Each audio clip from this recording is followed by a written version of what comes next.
नमस्कार मंडळी, मी मीरा रेसिपी मराठीमध्ये सर्वांचं अगदी मनापासून स्वागत आहे। छोट्याशा भुकीसाठी किंवा लहान मुलांना जर भूक लागली, काहीतरी वेगळं बनवून द्यायचं असेल तर ही रेसिपी नक्कीच बनवा। चला कशी बनवायची ते बघू। एक चपाती बनवून घेतलेली आहे, ती आपण एका साईडनी खमंग भाजून घेऊ आणि एका साईडनी थोडीशी कच्ची ठेवू। हे बघा, आपली चपाती एका साईडनी खमंग भाजलेली आहे। आता आपण थोडंसं तेल घेऊ, एक अंडं छान मिक्स करून घेऊ। हे बघा, आता आपल्याला अंड्याची पोळी तयार करायची आहे। आता मी हे लहान मुलासाठी बनवत आहे म्हणून मसाले थोडे कमी घेत आहे। चिमूटभर लाल तिखट आणि चवीनुसार मीठ।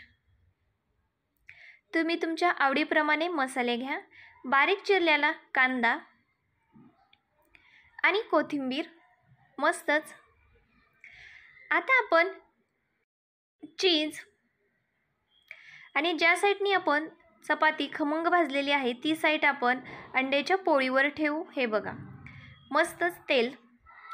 आता आपण याची पलटी करून घेऊया। हे बघा, आता आपण याच्यावर थोडंसं अजून चीज घेऊ आणि चपातीची घडी करून घेऊ। बघू शकता, एका साईडनी अंड्याची पोळी आणि चपाती खमंग भाजलेली आहे, एकच साईड आपली भाजलेली नाही।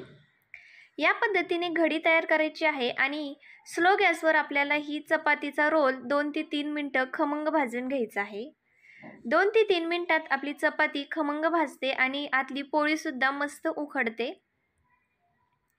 चला आता आपण मस्त ही कट करून घेऊया। लहान मुलं तर खूप आवडीने खातात, पण मोठे सुद्धा छोट्याशा भुकीसाठी असं मस्त चटपटीत तुम्ही चमचमीत नक्कीच बनवून खाऊ शकता। अशा छान छान झणझणीत चमचमीत रेसिपीसाठी आपल्या चॅनेलला नक्की सबस्क्राईब करा। आपल्या चॅनलवर अशा साध्या सोप्या गावरान रेसिपीज असतात। पुन्हा भेटू आपण अशीच एक नवीन रेसिपी घेऊन।